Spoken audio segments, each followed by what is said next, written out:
Pokemon की दुनिया में यार तुमने काफ़ी सारे पोकेमॉन देखे होंगे जो कि डिफरेंट डिफरेंट क्रिएचर्स पे इंस्पायर करके बनाए जाते हैं। और उन्हीं में से तुमने कुछ ऐसे पोकेमॉन्स देखे होंगे जो कि यार ज़्यादातर फॉसल पोकेमॉन्स होते हैं या फिर कुछ ऐसे पोकेमॉन होते हैं जो कि एक्सटिंक्ट एनिमल रियल वर्ल्ड के उन पे इंस्पायर करके बनाए गए, including dinosaurs and many other. तो आज मैं तुम्हें सिर्फ ये नहीं बताऊंगा ये पोकेमॉन डायनासोर पे इंस्पायर करके बनाए गए, नहीं, ये तो तुम्हें पता ही है, देख के पता चलता है, अंधे तो हो नहीं तुम। बट आज मैं तुम्हें स्पेसिफिकली बताने वाला हूँ किस डायनासोर पे या फिर कौन सा पोकेमॉन किस एनिमल से इंस्पायर करके बनाया गया। आज की वीडियो टोटली यार तुम लोगों को काफी ज्यादा मजा आएगा। एंड जिनको यार थोड़ा बहुत भी डायनासोर में इंटरेस्ट है यार, बाकी के पुराने क्रिएचर्स लाइक मैमथ वगैरह में, उनके लिए तो भाई ये वीडियो मस्त है। तो चलो यार आज की इस वीडियो को शुरू करते हैं। तो नंबर 1 अब हम लोग जिस पोकेमॉन की बात करने वाले हैं वो है एरोडैक्टाइल। ये one of the first fossil Pokemon था जो कि इंट्रोड्यूस करवाया गया था फर्स्ट जनरेशन ऑफ गेम्स के अंदर। एरोडैक्टाइल जो है वो रिजेंबल करता है अपने पिटेरोसॉर को। देखो यार इसकी अगर तुम फिजिकल अपीयरेंस को देखो तो इसके अंदर तो ऐसे काफ़ी सारे ड्रैगन पोकेमॉन्स के काफ़ी सारे कैरेक्टरिस्टिक्स हैं, बट स्पेशली अगर तुम इसका जापानीज नेम को गौर करो जिसमें पिटेरा लिखा हुआ है तो इसका मतलब है ये ऑब्वियसली पिटेरोसॉरस पे इंस्पायर्ड करके बनाया गया है।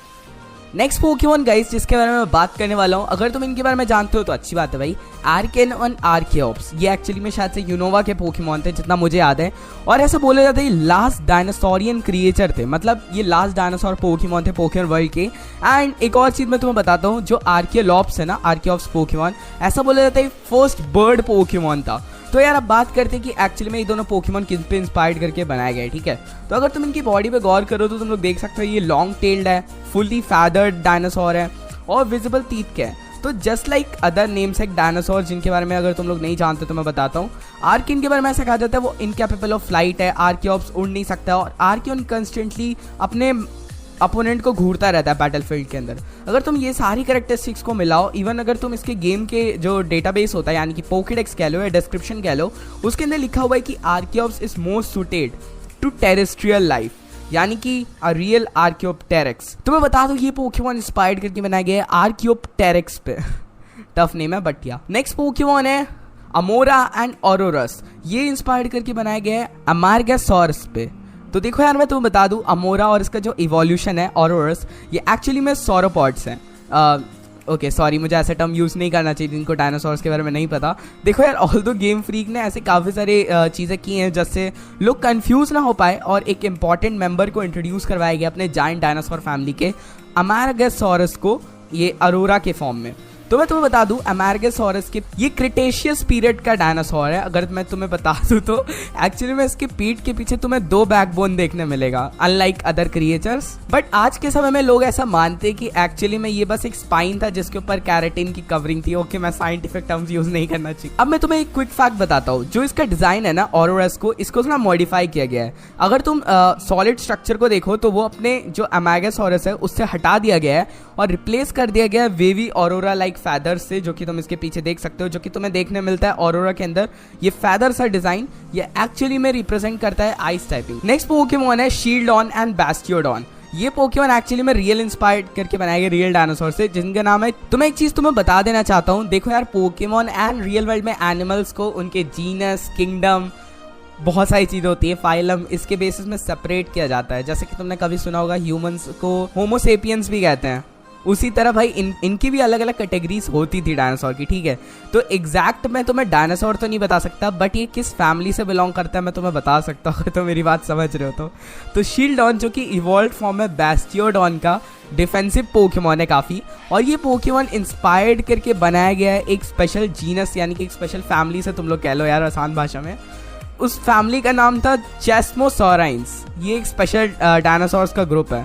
ये तुम्हें थोड़ा बहुत ट्राइसेराटॉप्स जैसा देखने मिलेगा, बट ये एक्चुअली में ट्राइसेराटॉप्स नहीं होता। Okay next water type lovers, तुम्हारे लिए एक डायनासोर लेके आया हूं। तो अगर तुम टर्टुओगा को जानते हो या कैराकोस्टा पोकेमॉन को जानते हो तो ये पोकेमॉन इंस्पायर्ड करके बनाए गए आर्किलॉन पे।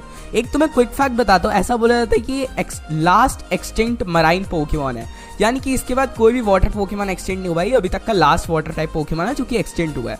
तो मैं तुम्हें क्विक फैक्ट बताता हूँ, ये पोकेमॉन जो इंस्पायर्ड करके बनाए गए लेट क्रिटेशियस पीरियड के एक जाइंट टर्टल हुआ करता था। उस समय काफ़ी बड़े बड़े टर्टल हुआ करते थे क्रिटेशियस पीरियड में, तो उसी के वक्त उनका नाम होता था आर्किलॉन। और उससे एक बड़ा टर्टल हुआ करता था जिसका नाम था प्रोटेस्टगा। ओके तो सुनते जाओ बस, तुम समझने का ट्राई मत करना। तो मैं तुम्हें बता दूं, कैराकोस्टा और टर्टुआगो को दो अलग अलग बनाया गया है। यानी कि जो अपना टर्टुआगो है वो आर्केलॉन पे इंस्पायर्ड करके बनाया गया है एंड कैराकोस्टा को प्रोटेस्टिका में बनाया गया है इंस्पायर्ड करके। अब मैं तुम्हें एक और क्विक फैक्ट बताता हूँ। आज के समय में तुम जितने भी टर्टल देखते हो ना, जिनके पीछे ऐसा लेदर बैक डिजाइन होता है, तो ऐसा कहा जाता है वो जो आर्केलॉन के ही मतलब बच्चे हैं, ऐसे मतलब इवॉल्व होते चले गए। ऐसा बोला जाता है कि आर्केलॉन अपने टाइटैनिक समय में उसका टाइटैनिक साइज होता था, यानी कि समझो 13 फीट वो जानवर हुआ करता था रियल वर्ल्ड में। ओके, ये एनिमल से तुम काफी ज्यादा फैमिलियर हो गए, एमोनाइट्स, राइट। और ये पोकेमॉन इन पे इंस्पायर्ड करके बनाया गया है, ओमोनाइट एंड ओमेस्टार। 400 मिलियन साल पहले ऐसे कुछ जानवर रहा करते थे इस धरती पर। खैर अब तो नहीं होते। इनका एक ग्रुप हुआ करता था जिनके ऊपर शेल होते थे। मतलब आज के समय में तुम जितने भी फॉसिल्स देखते हो वो जनरली तुम्हें सिफेलोफॉड्स ऐसा एक टर्म था जो कि मतलब ऐसे जानवरों के लिए बोला जाता था जिनके पीठ पे शेल हुआ करता था। आज के समय में तुम स्नेल वगैरह देखते हो ना। एमोनाइट्स पे इंस्पायर्ड करके ओमोनाइट एंड ओमेस्टार पोकेमॉन को बनाया गया है। तो मैं तुम्हें क्विक फैक्ट बताता हूँ। पुराने समय में उस वक्त को जब काफी सारे जानवर पानी में रहा करते थे, तो उस फील्ड को, उस पर्टिकुलर टाइम पीरियड को कैम्बेरियन कहा जाता था, ठीक है। तो उस वक्त एक स्पेशल लिलीज हुआ करती थी जब अपने मतलब कैम्बेरियन पीरियड खत्म हुआ, यानी कि जब जानवर धीरे धीरे करके जमीन पे आना चालू हो गए थे, तो उसी वक्त एक स्पेशल काइंड ऑफ लिलीज बनी थी, सी लिलीज, जो कि फिलहाल तो एक्सटेंट हो चुकी है। एंड सी लिलीज पे एक स्पेशल काइंड ऑफ फ्लावर्स इन्हीं पे इंस्पायर्ड करके लिलीप एंड क्रेडिली को इंस्पायर्ड करके बनाए गए, ये दोनों पोकेमॉन के ऊपर। क्या तुम्हें पता था? रियली यार, पुरानी हिस्ट्री पढ़ना भाई मजा ही आ जाता है। काबूटॉप्स, लेट्स टॉक अबाउट काबूटॉप्स। अगर तुम लोग सेम पीरियड की बात करो, मतलब जब ओमोनाइट ओमेस्टार की बात कर रहे हैं हम लोग, उसी वक्त में काबूटॉप्स एक स्पेशल काइंड ऑफ कीड़े से इंस्पायर्ड करके बनाया गया था। मतलब कीड़ा तो मत बोलना, बस एक काइंड ऑफ ऑर्गेनिज्म था जिसको कहते हैं ट्राइलोबाइट्स। और मैं तुम्हें एक और क्विक फैक्ट बताता हूँ। ट्राइलोबाइट्स एक तरीके के नहीं होते थे, 17,000 तरीके के ट्राइलोबाइट्स हुआ करते थे।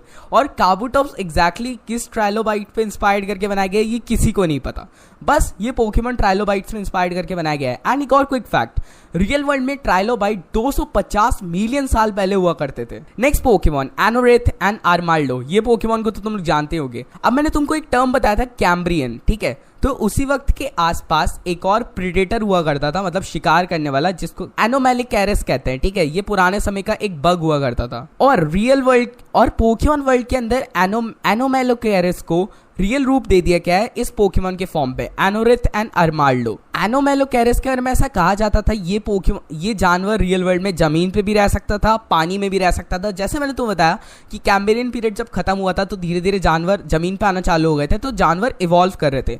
उसी वक्त में एनोमेलिकैरस एक ऐसा जानवर था जो कि जमीन पे भी रह सकता था और पानी में भी रह सकता था।